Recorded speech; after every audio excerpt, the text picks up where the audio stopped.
Jam 11.15 waktu Indonesia Barat, waktunya serba-serbi obrolan komunitas. Dan kali ini saya sudah bersama dengan Abang Julianus Hermansyah, Ketua Pelaksana Harian di Komunitas Pecinta Seni Budaya Dayak Wilayah Perbatasan atau Benua Tampun Jawa.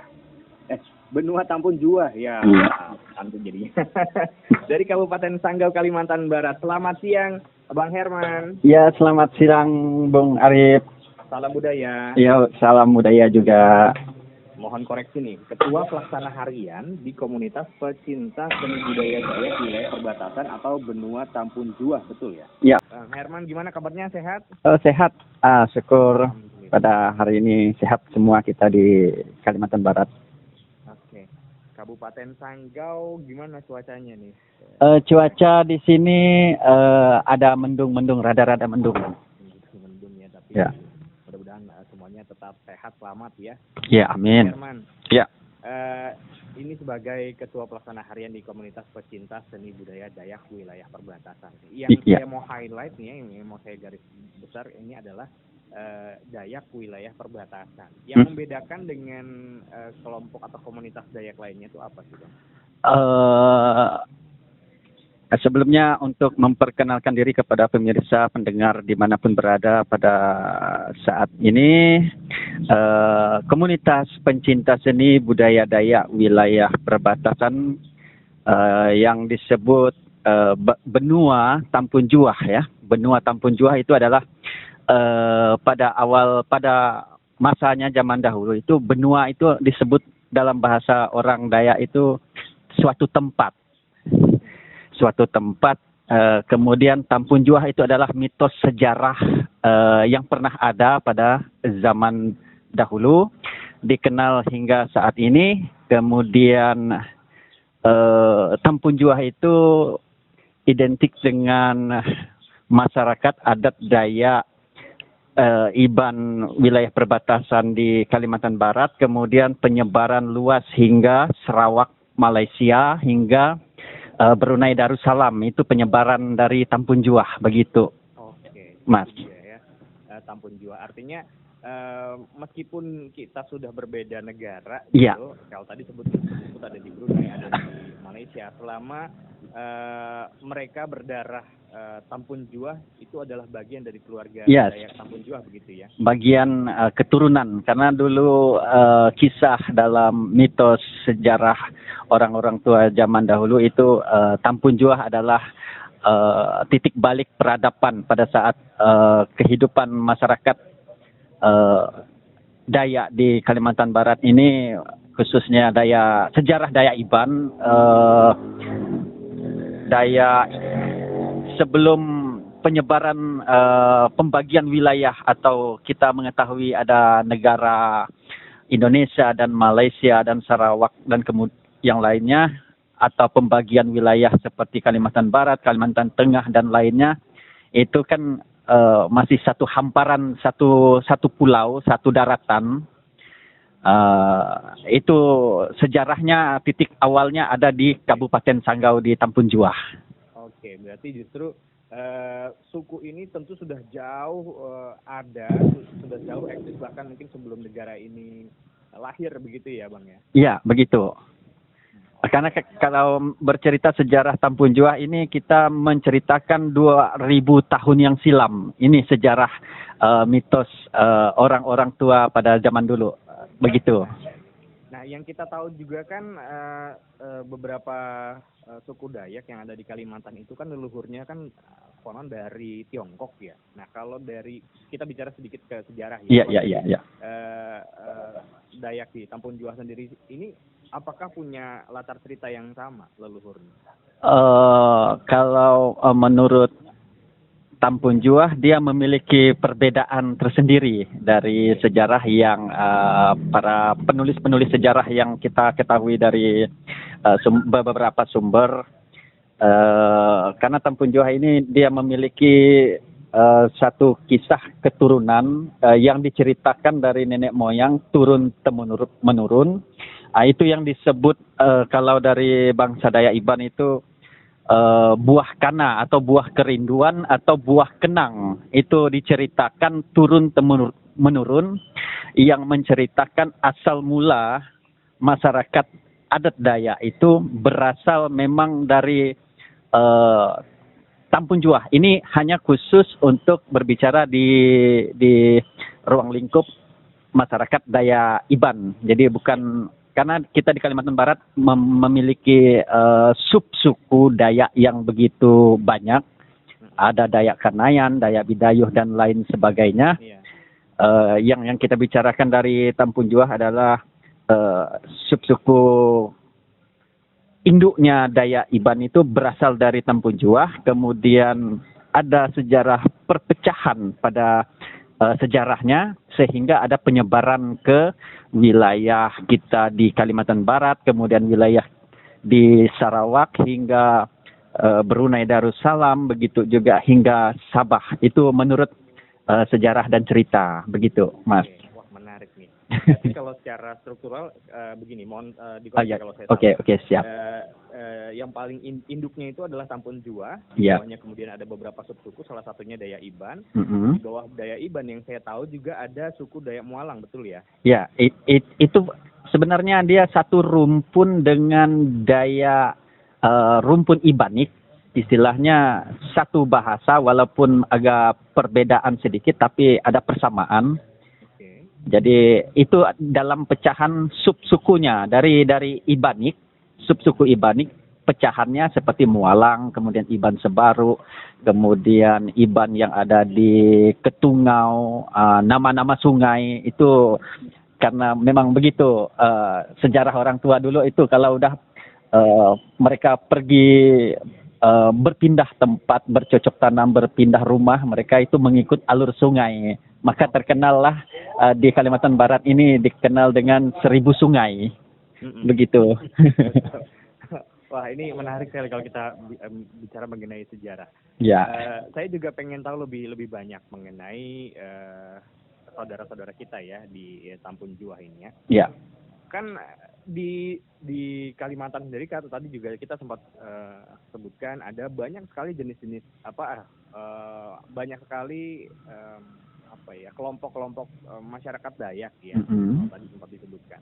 Ya. Dengan pakaiannya yang ada perbedaan, terus kemudian jenis tariannya, tradisi lah ya, tradisi budaya. Ada salah satu juga yang saya lupa itu kelompok masyarakat Dayak yang bertelinga panjang. Nah kalau dari Bang Herman sendiri ya, yang menjadi khas yang mudah dikenali yang membedakan dengan kelompok masyarakat Dayak lainnya apa, Bang? Tampun Juah itu sebenarnya memiliki ciri khas tersendiri dari segi pakaian, kemudian dari segi sastra mereka, kebudayaan sastra mereka, karena Dayak rata-rata tadi ini masyarakat Dayak Iban yang hampir sama di seluruh Kalimantan Barat, walaupun ada perbedaan dari subsukunya. Dari pakaian, kemudian dari ukiran pakaian, dari ukiran senjata tajam, kemudian dari segi tarian ada persamaan, walaupun ada perbedaan, walaupun disebut juga sama juga sebenarnya. Kemudian dari nyanyian sastra yang keturunan nenek moyang itu juga ada persamaan walaupun berbeda sedikit.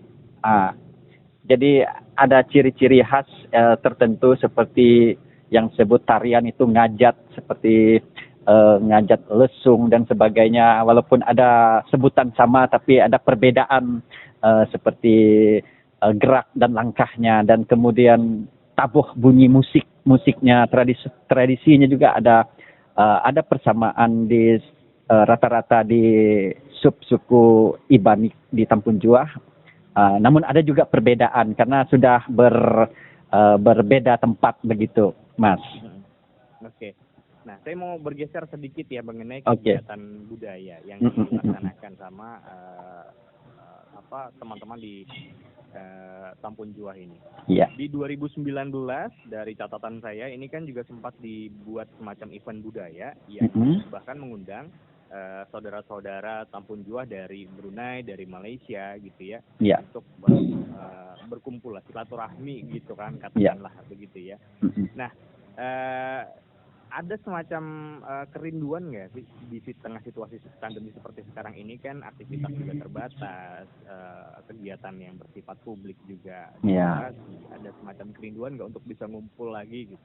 Ya, untuk berbicara masalah kerinduan dengan banyak orang untuk berkumpul melaksanakan kegiatan seni dan budaya itu ya memang kita di sini sangat merindukan hal-hal yang seperti awal dan tahun 2019 pada waktu itu kita masih bisa silaturahmi dengan saudara-saudara kita yang ada di Brunei, kemudian di Sarawak. Mereka bisa datang ke wilayah kita dan kita juga bisa berkunjung di wilayah mereka untuk memperkenalkan kebudayaan tadi.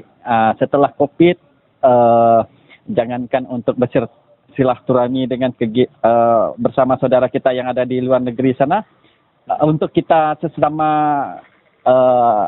Dayak atau kebudayaan yang ada di sekitar kita di sini saja yang di Kalimantan Barat itu agak dibatasi kan kegiatan-kegiatan.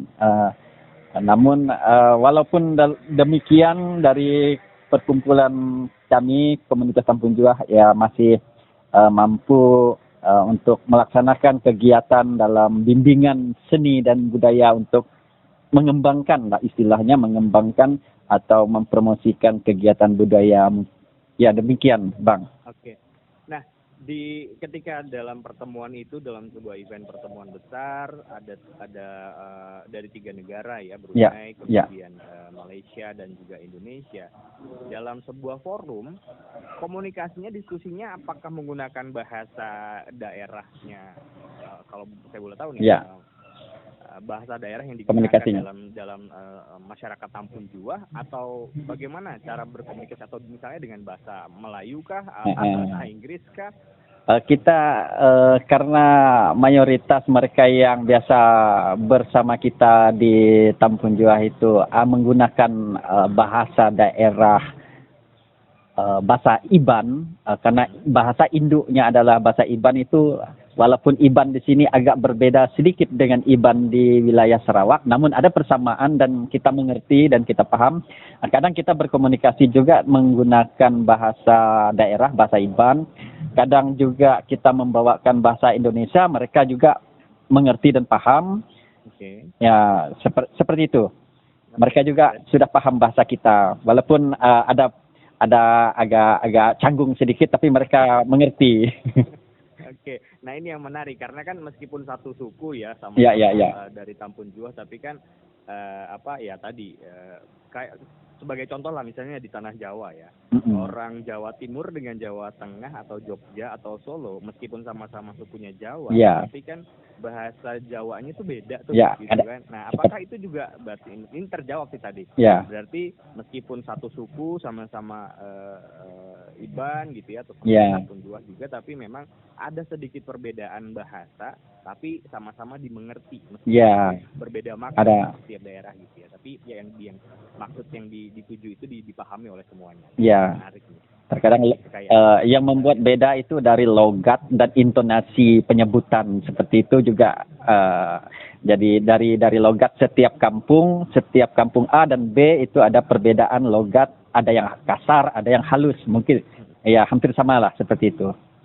Karena memang budaya tradisi kita, budaya di Indonesia, walaupun seperti ini di Kalimantan Barat, Dayaknya seperti ini, logatnya seperti ini, yang Melayu logatnya juga seperti ini, di kampung A Melayunya juga logatnya ada yang kasar dan ada yang halus, ya, begitu Mas.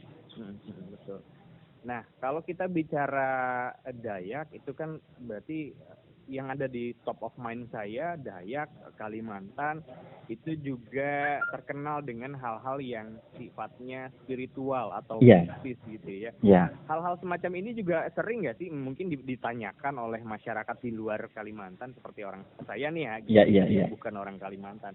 Pertanyaan-pertanyaan yang barangkali menjurus ke mitos atau menjurus ke hal-hal yang sifatnya spiritual, Spiritual. atau magis gitu ya. Ya. Bagaimana kemudian masyarakat atau Abang Herman sendiri menjawab pertanyaan-pertanyaan orang awam semacam itu? Ya, untuk menjawab masalah, karena itu adalah tradisi ataupun kebudayaan budaya, ya memang ada beberapa yang mempertahankan tradisi seperti tradisi gawai. Gawai ini sebutan kita, bahasa Indonesianya pesta atau Oke. pesta tahunan seperti pesta padi dan atau pesta anak untuk merayakan kelahiran. Nah, itu menggunakan tradisi turun menurun, tentu menggunakan tradisi ritual. Ada ritual panen, kemudian dan sebagainya. Untuk itu memang ada tradisi, tapi yang seperti magis atau kekebalan ilmu apa sebagainya itu juga memang ada, dan ada juga sebagian mempelajari, namun bukan untuk bukan untuk diwajibkan, namun hanya sekedar mengenal budaya. Dan memang dari agama masyarakat adat Dayak itu memang sebenarnya dulu seperti agamanisme, itu memang ya itulah agama orang Dayak zaman dulu, Animisme kepercayaan gitu ya. animisme, kepercayaan masyarakat adat Dayak zaman dulu kepada sang Jubata atau sang petara, atau sebutannya dewa orang Dayak, Tuhannya orang Dayak zaman dahulu, menggunakan tradisi adat spiritual atau menggunakan ritus ritual. Nah, itu juga masih dilaksanakan atau masih dijalankan oleh beberapa kalangan kelompok-kelompok masyarakat dalam hal keagamaan yang modern zaman sekarang. Ada 5 agama yang kita jalani, bukan arti menduakan Tuhan yang kita anut, tetapi itu adalah mengangkat budaya yang ya memang diturunkan oleh leluhur begitu. Jadi bukan gimana? Apalagi di Kalimantan sendiri ya salah satu kepercayaan yang dianut ya, seperti keharingan misalnya. Ya, gitu ya. ya, Ini kan juga warisan dari leluhur ya. Ya. Kemudian agama-agama masuk gitu. Agama masuk. Dan dipisahkan antara kegiatan ritual budaya dengan aktivitas ritual keagamaan, tapi berjalan seiringan begitu. Seiringan, ya. Oke. Wah, menarik ini. Bang Herman, di Kalimantan kita tahu juga Dayak, masyarakat Dayak dengan berbagai macam sukunya gitu ya. Suku Dayak juga ada banyak sekali di Kalimantan. Apa yang kemudian membuat sesama masyarakat Dayak meskipun dari berbeda suku merasa bahwa kita adalah satu keluarga? Ada nilai apa sih yang menjadi pegangan begitu? Ya. Bahwa dari suku apapun, selama kita adalah masyarakat Dayak dan kita berdarah Dayak, kita adalah keluarga. Ya. Yang menyatukan adalah memang pada yang pada masa kini, untuk walaupun kami saya Dayak Iban, kemudian si B Dayak Bidayuh, Dayak Kanayan dan lain sebagainya, biasanya memang kalau kita mencintai suatu budaya itu kadang kita juga menghargai budaya yang ada pada orang lain. Nah, jadi disitulah kita saling menghargai untuk merasa kita ini memang satu keturunan, satu saudara. Itu memang dilihat dari kecintaan kita tentang budaya yang ada mencintai budaya yang ada di tempat lokal yang kita diami. Begitu juga kita berkunjung di tempat kampung orang atau di wilayah orang, juga kita ya menghormati budaya mereka. Nah, itu yang membuat kita saling merasa sebagai satu saudara, karena kecintaan dalam budaya ini salah satu untuk pemersatu sebenarnya juga dari kegiatan-kegiatan budaya begitu. Oke ya, ibarat pepatah di mana bumi dipijak di situ langit Langit dijunjung. Iya. ya. Wah, luar biasa. Nah, saya juga tertarik dengan pakaian tradisional ya, dari setiap suku Dayak itu punya perbedaan. Iya. Tapi pertanyaan saya, apakah misalnya gitu katakanlah masyarakat Dayak di kehidupan sehari-hari, entah itu di perkotaan atau yang masih tinggal di pegunungan, di pakaian yang kita kenal sebagai pakaian tradisional masyarakat Dayak gitu, yang kita sering lihat di entah itu di internet atau di televisi atau di YouTube, apakah itu yang pakaian seperti itu yang digunakan sehari-hari, termasuk misalnya Bang Herman gitu ya, digunakan kalau di flyer yang kita lihat nih yang di Instagramnya RRI, apakah pakaian seperti itu yang memang digunakan sehari-hari atau itu hanya digunakan di momen khusus aja nih?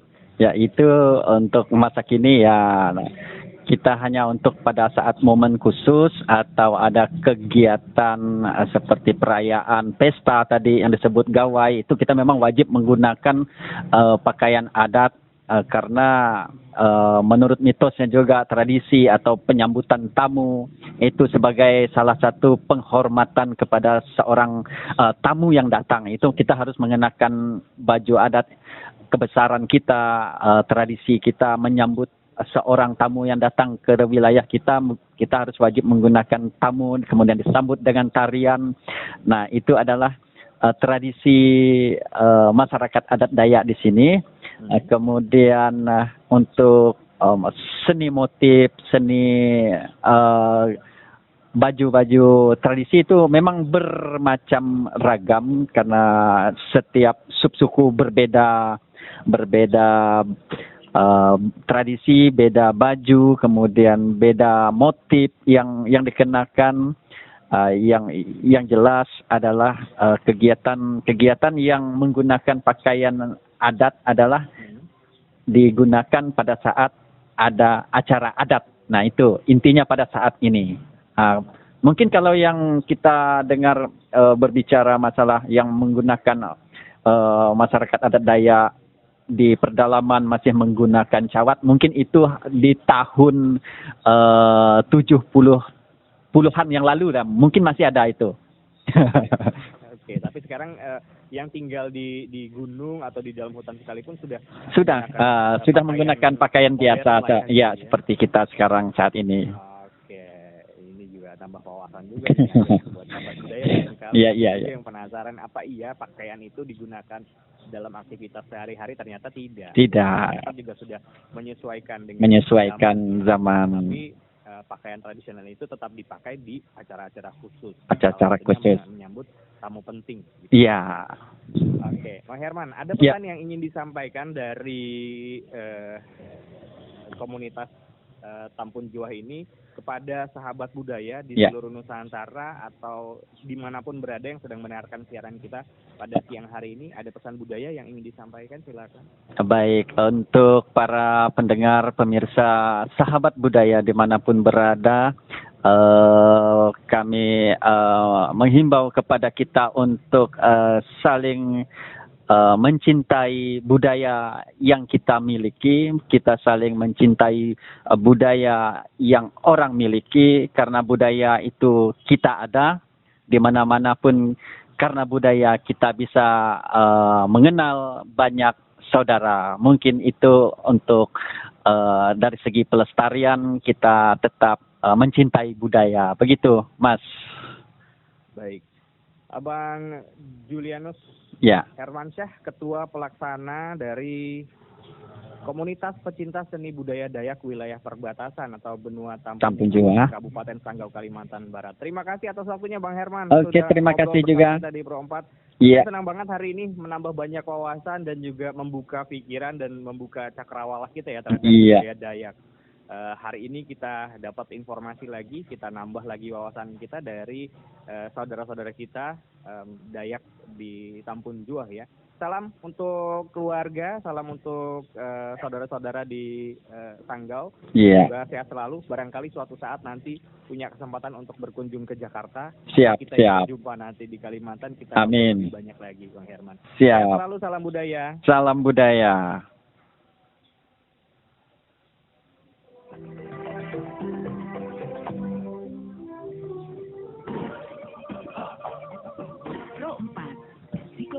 budaya keindonesiaan.